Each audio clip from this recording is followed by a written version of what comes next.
దివ్య ప్రసాద ధ్యానము 12వ రోజు. దివ్య సప్రసాదము ఆరాధనకు కేంద్ర బిందువు.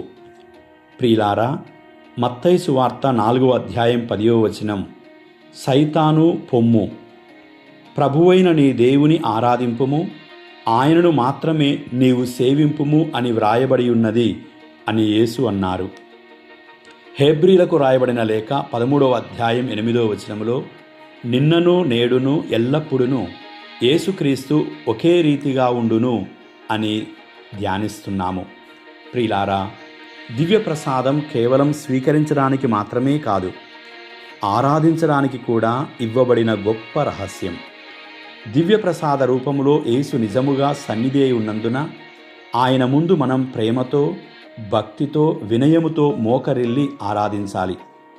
పూర్వ నిబంధనలో దేవుని సన్నిధి ఉన్న మందసములోనూ ఆలయములోనూ ప్రత్యేకంగా గౌరవం పొందింది.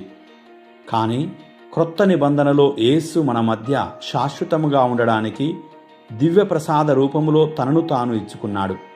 అందుకే దివ్య ప్రసాద ఆరాధనలో మనం యేసుతో వ్యక్తిగతంగా ఉంటాము. మన జీవితంలో ఎన్నో శబ్దాలు, ఆందోళనలు, సమస్యలు వస్తున్నాయి. కానీ దివ్య ప్రసాదం ముందు నిశ్శబ్దంగా కూర్చున్నప్పుడు మన ఆత్మకు శాంతి లభిస్తుంది. అక్కడ మనం యేసుతో మాట్లాడవచ్చు, మన బాధలను ఆయనతో చెప్పుకోవచ్చు, ఆయన ప్రేమను అనుభవించవచ్చు. ఆరాధన అంటే కేవలం ప్రార్థనలు చదవడం కాదు, మన హృదయాన్ని యేసుకై తెరవడం. ప్రభువా, నీవే నా జీవితం, నీవే నా బలం, నీవే నా సమస్తం అని అంగీకరించడం. దివ్య ప్రసాద ఆరాధనలో మనలో వినయాన్ని పెంచుతుంది, విశ్వాసాన్ని బలపరుస్తుంది, దేవుని ప్రేమను అనుభవింపచేస్తుంది, జీవిత నిర్ణయాలలో దేవుని మార్గదర్శకత్వాన్ని అందిస్తుంది. ప్రియులారా, ప్రతి విశ్వాసి తన జీవితంలో కొంత సమయం దివ్య ప్రసాద ప్రభువు ముందు గడపడానికి ప్రయత్నించాలి. ఎందుకంటే మనం యేసును దర్శించడానికి వెళ్తే ఆయన మన హృదయాన్ని మార్చి పంపుతాడు.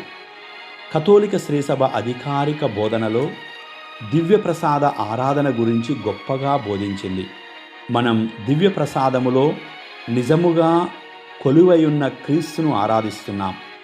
ఆయనకే గౌరవం, ప్రేమ, భక్తి సమర్పించాలని శ్రీసభ బోధిస్తుంది. శ్రీసభ దివ్య ప్రసాదాన్ని ఆరాధించడం ద్వారా క్రీస్తు సన్నిధిని మరింత లోతుగా అనుభవించమని విశ్వాసులను ప్రోత్సహిస్తుంది. ప్రియులారా, ఫ్రాన్స్ దేశంలోని ఆర్సు గ్రామమునకు సేవలందించిన పునీత జాన్ మరియ వియాన్నీ గారు దివ్య ప్రసాదముపై గొప్ప భక్తి కలిగిన గురువుగా ఉన్నారు. ఆయన ప్రతిరోజు చాలా సమయం బలిపీఠం ముందు గడిపేవారు. ఒక సాధారణ రైతు చర్చిలో దివ్య ప్రసాదం ముందు నిశ్శబ్దంగా కూర్చోవడం చూశాడు. మీరిక్కడ ఏం చేస్తున్నారు అని అడిగారు.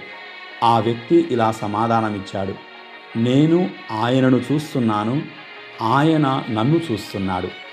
ప్రియులారా, ఈ చిన్న మాట దివ్య ప్రసాద ఆరాధన లోతైన సత్యాన్ని మనకు తెలియజేస్తుంది.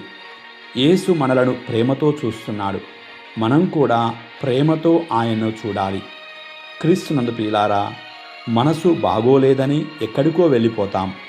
మనలో చాలామంది త్రాగుడుకు అలవాటై తమ శ్రమనంతా వృధా చేసుకుంటారు. ఇంకొంతమంది పార్కుల చుట్టూ తిరుగుతారు, విహారయాత్రలకు వెళ్తారు.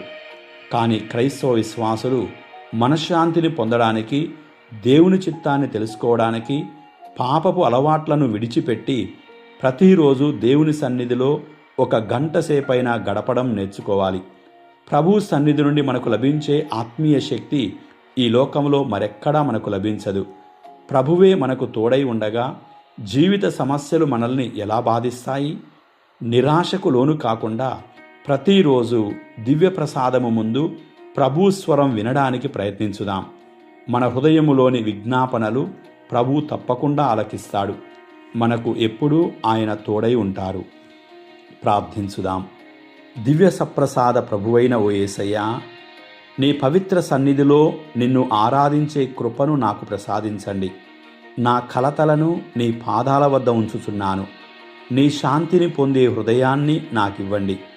నా జీవితంలో నీవే ప్రథమ స్థానములో ఉండేలా నన్ను దీవించండి. ఆమెన్. దివ్యప్రసాద యేసయ్యా, నీవే నా ప్రభువు, నీవే నా సమస్తము. దివ్యప్రసాద యేసయ్యా, నీవే నా ప్రభువు, నీవే నా సమస్తము. దివ్యప్రసాద యేసయ్యా, నీవే నా ప్రభువు, నీవే నా సమస్తము. ఆమెన్.